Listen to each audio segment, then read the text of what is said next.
rolling down the highway, wheeling right along. Hear the tires humming out a song. The rumble of the diesel, the shifting of the gears, the rhythm when it's rolling is music to his ears. Hello and welcome back to the Ask Johnny channel.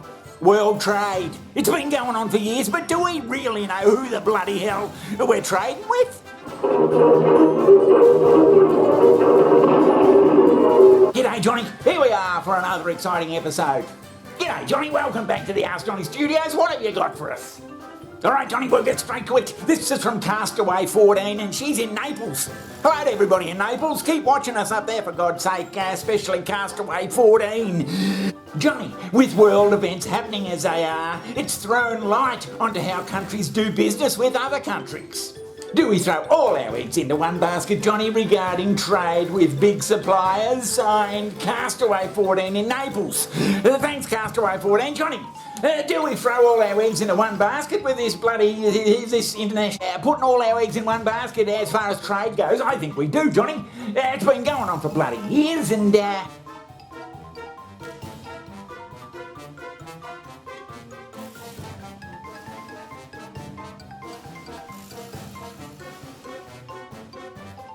These days, oil, even though we're supposed to be getting out of oil seems to be a bloody big worry for a lot of countries. Jesus Christ, Johnny. Now the Arabian countries in the Middle East, Johnny, they've had billions of bloody barrels of oil buried underground for thousands of years, and discovering them, well, that added a certain amount of wealth to these particularly busted-ass countries. Now, one of those formerly busted-ass countries, Johnny, was Saudi Arabia. Yeah, Saudi Arabia. Come on, Johnny, come on. It has a long and illustrious bloody history of Arabian Nights and romantic camel treks across the bloody desert and all that sort of claptrap. Oh yeah, the Arabian Nights and all that sort of stuff. Oh yeah, open sesame, yeah. But about 100 years ago, Johnny, it discovered that it was sitting on bloody trillions worth of bloody oil underneath those bloody sands and has since become a pretty bloody wealthy country. Well, its leaders have anyway. Now of all the world's troubles, Johnny, we got Boris Johnson, the fabulous Boris Johnson, leader of the great British Empire. He's just head over to Saudi Arabia to try and get them to bloody fire up those pumps and drill billions and billions of barrels of oil so British people can drive their cars. Boris Johnson arrives in Saudi Arabia seeking to open a new front in the battle with Russia. His goal? To find harmony with the Saudis, to boost oil production and limit Russia's influence. Now, Johnny, all is not rosy in Saudi Arabia land. Oh, no. Just recently, last weekend, in fact, they executed 80 or so bloody criminals. Yeah, all in one hit. Well, that number's just bad enough, Johnny, but then I discovered how they were bloody doing away with them. Again, I'll come back to you, Madhav Nalapat. You've heard it from the rest of the panelists.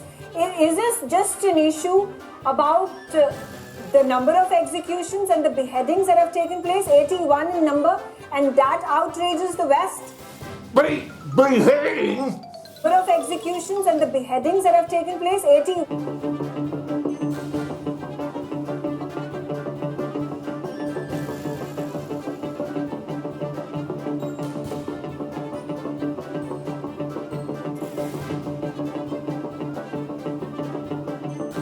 Beheading? Are you sure, Johnny? Yeah, they have a long history of doing this sort of bloody stuff, Johnny. Saudi Arabia's government carried out the beheadings of 37 people today, the kingdom's largest mass execution since 2016. Today for the executions. During the coronavirus epidemic, the number of death sentence cases in Saudi Arabia decreased, although the country continued to behead inmates under Crown Prince Mohammed bin Salman and King Salman. Jesus, Johnny, that's bloody terrible. Now, Johnny, if that's not the most bloody primitive and grisly way of getting rid of your convicted criminals, I don't know what the bloody hell is. It makes you wonder, Johnny, It's very clear that the Saudi government thought that they could take advantage of the Ukraine crisis to quietly carry out this execution of 81 people in the country, not worried really that there would be a serious international reaction, both because of the Ukraine crisis, but also because of the fact that Western governments, including the United States and the United Kingdom, are basically pleading with Mohammed bin Salman to increase oil production. So really it was a way for Mohammed bin Salman to demonstrate that he can do whatever he wants, including engaging in this shocking act of bloodletting against 81 people in Saudi Arabia in a single day.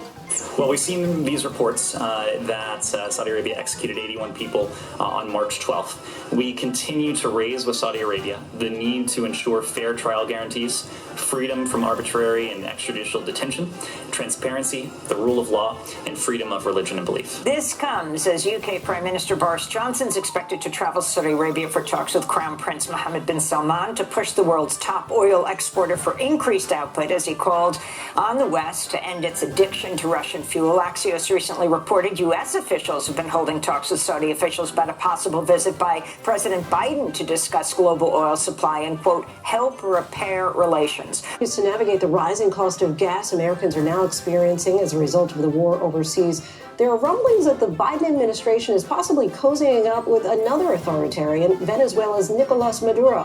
For years, the U.S. relationship with the oil-rich South American nation has been stalled, but a recent visit has some wondering if the U.S. is trading one tyrant in for another. But a lot of countries are doing it with China anyway, Johnny. Yeah, if there was suddenly a war with China, we'd all be fucked. Bin Zayed as part of efforts to secure additional oil and increase pressure on Russian President Vladimir Putin over Ukraine. Now, according to Johnson's office, the British Prime Minister stressed the need to work together to stabilize the global energy market. Exactly. Let me show you. Joe Biden's immediate priority is to stabilize oil prices, to make West Asian countries pump more oil. Just one problem. He cannot get through to them. And I mean literally. According to US media reports, the leaders of Saudi Arabia and the UAE are not answering Biden's calls. When did that happen? We don't have a specific date, but reports say in the last few weeks, the White House tried to arrange two calls, one with Saudi Crown Prince Mohammed bin Salman, the second with the UAE Sheikh Mohammed bin Zayed Al Nahyan. Both men, the Saudi and the Emirati, refused to take the call.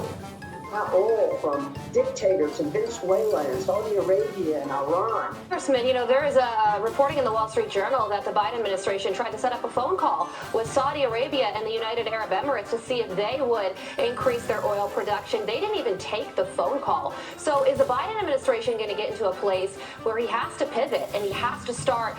Saudi Arabia have just executed 81 people at the weekend. Alongside that, you've got US intelligence that suggests that MBS, the person that you're going to see, was behind the murder of Jamal Khashoggi. Iran may be having historic debts written off. It's quite a good time to be a repressive regime right now, isn't it? Jesus Christ, Johnny, Johnny, it just shows you what wheeling and dealing goes on behind the scenes. Surely they can come up with a better method of bloody doing. Oh, I can't believe it when you talk. Very good decision. How you did. Very good. How's it feel? I think it's time we got to work out who the bloody hell are the good people in this bloody world and sort out who are the fucking bad ones.